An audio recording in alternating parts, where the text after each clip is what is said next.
నమస్కారం, welcome to Suman TV. నేను గీతాంజలి. నమో నారసింహ. అందరికీ శ్రావణ పౌర్ణమి శుభాకాంక్షలు అండి.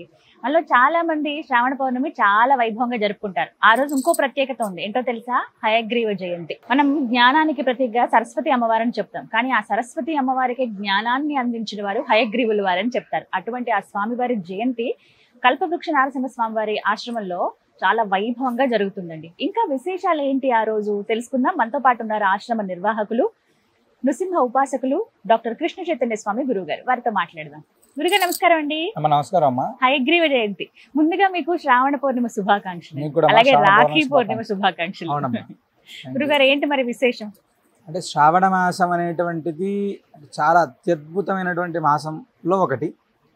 శ్రావణ మాసంలో వచ్చేటువంటి పండుగలన్నీ కూడా అంటే కుటుంబానికి సంబంధించినటువంటి, కుటుంబ వృద్ధికి సంబంధించినటువంటి, మనకు వరలక్ష్మి వ్రతం తీసుకున్న, శ్రావణ శుక్రవారాలు తీసుకున్న, శ్రావణ శనివారాలు తీసుకున్న, ఇవన్నీ కూడా కుటుంబ వృద్ధికి ఉపయోగపడేటువంటి మాసం అమ్మ ఇది.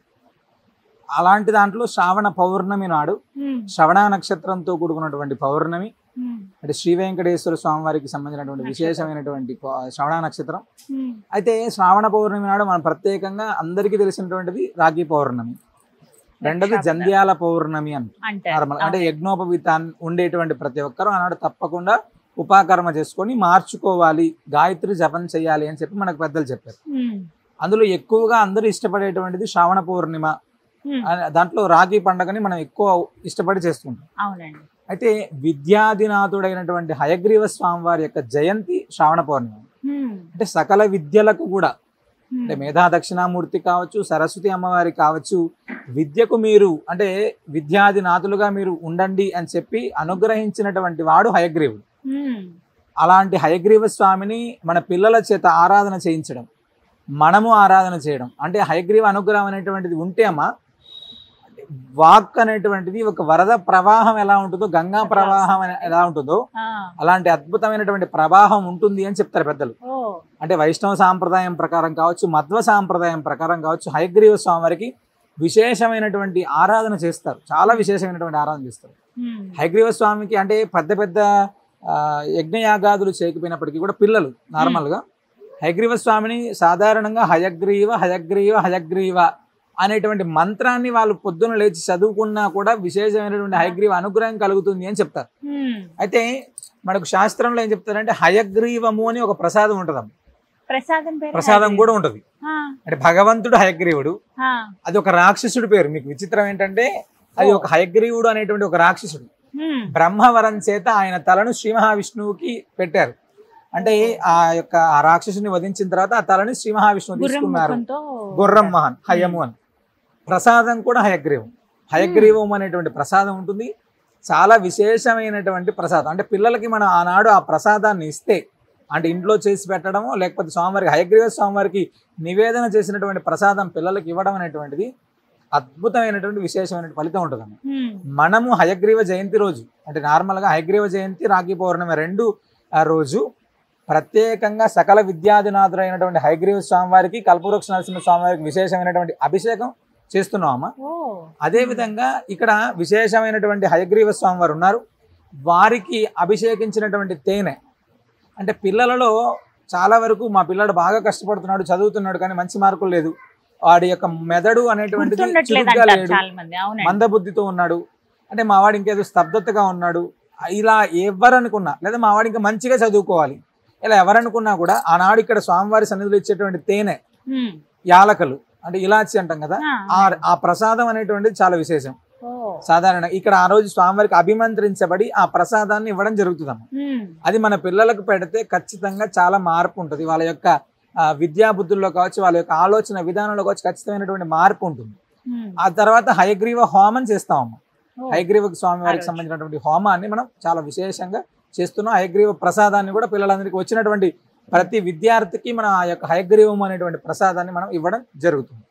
అయితే ఇంకొక విశేషం ఏంటంటే, మనకు శాస్త్రంలో ఆదిశంకరాచార్య స్వామి వారు చెప్పినటువంటి లక్ష్మీ నృసింహ కరావలంబ స్తోత్రంలో మాతానృసింహశ్చ పితానృసింహ భ్రాతానృసింహశ్చ సగానృసింహ విద్యానృసింహో ద్రవిణం నృసింహ అని, అంటే తల్లి, తండ్రి, స్నేహితుడు, అన్న, అంటే అన్నయ్యగా కూడా భగవంతుని భావించి ఆదిశంకరాచార్య స్వామి చెప్పారు. అంటే తల్లివి, తండ్రివి, గురువువి, దైవానివి, అన్నయ్య ఫ్రెండ్ కూడా స్వామివారి సోదరుడితోటి సోదరుడు.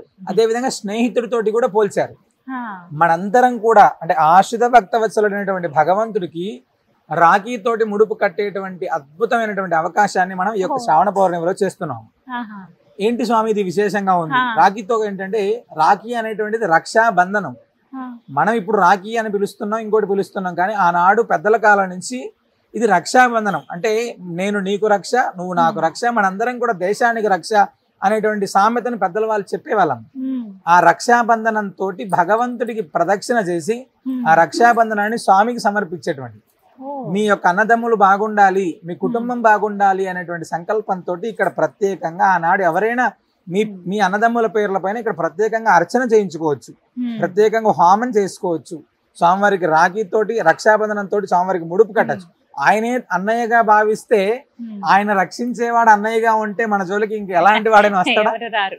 అసలు అవకాశమే లేదు. లేదు. ఆ. కాబట్టి అంత అద్భుతమైనటువంటి భాగ్యాన్ని ఉమ్. అందరి స్త్రీమూర్తులకు ఇవ్వాలనేటువంటి సంకల్పాన్ని మేము చేసాం. చాలా మంచి ఆలోచన. ఖచ్చితంగా అవకాశం ఉన్నటువంటి ప్రతి స్త్రీమూర్తి తప్పకుండా ఆనాడు స్వామివారి సన్నిధిలో దర్శించుకొని మీ కుటుంబ సభ్యులు అంటే మీ అన్నదమ్ముల పేర్ల మీద తప్పకుండా పూజ చేయించుకొని స్వామివారికి రక్షాబంధనంతో కూడుకున్నటువంటి రాఖీని ఇక్కడ స్వామివారికి సమర్పించి వెళ్ళండి.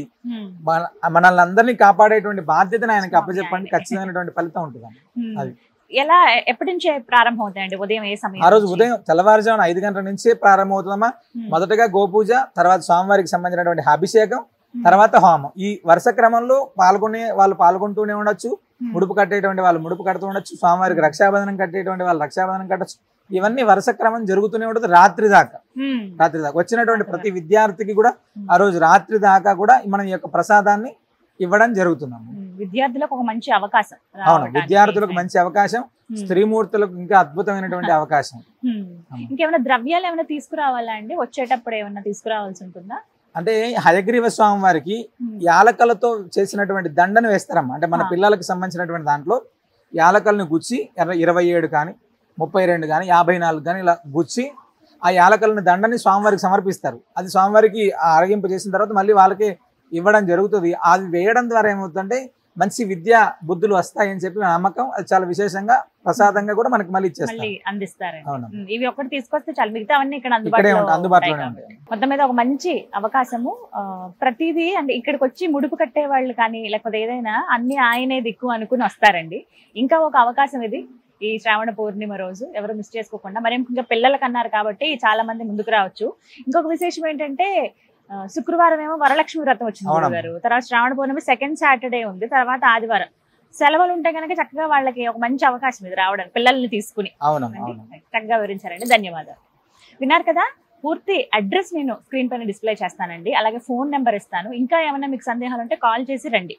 దాంతో పాటుగా చాలా అద్భుతమైన అవకాశం ఇది. పిల్లలు వాళ్ళ చదువు విషయంలో వాళ్ళు బాగుంటేనే కదా మనం బాగుంటాం. అంత కష్టపడి పిల్లల్ని చదివిస్తాము, వాళ్ళు ఉన్న పరిస్థితుల్లో సరిగ్గా చదువుకోలేని వాళ్ళు, కాస్త మందబుద్ధిగా ఉన్నారు, కొంచెం యాక్టివ్గా లేరు, పిల్లలు చదువుతున్నారు కానీ మార్కులు సాధించలేకపోతున్నారు, కాన్సన్ట్రేటెడ్గా ఉండలేకపోతున్నారు. అలాంటి వాళ్ళకి హయగ్రీవ స్వామి వారి అనుగ్రహం ఉంటే చాలా మంచిది అని అంటున్నారు.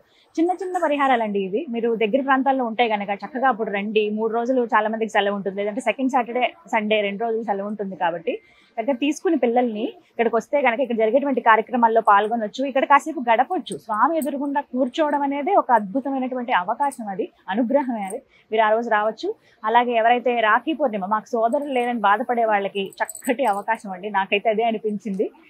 చాలా మంది మహిళలు అనుకుంటూ ఉంటారు ఒక రక్షణగా స్వామి ఉంటే ఇంకంతకన్నా ఏం కావాలి. అలాంటి వాళ్ళు ఒకవేళ మీకు సోదరులు ఉంటే వారి పేరు మీద పూజలు చేయించుకోవచ్చు, లేదంటే స్వామి మీ సోదరుడిగా భావించి ఆయనకి అంకితం ఇచ్చుకుని ఆయనకే రాఖీ ఇస్తున్నాం అన్నట్లుగా మీరు ముడుపు, రాఖీతో పాటుగా ముడుపు ఇక్కడ కట్టవచ్చు అనమాట. ఈ అవకాశాన్ని ఎవరు మిస్ చేసుకోకండి. నమస్కారం.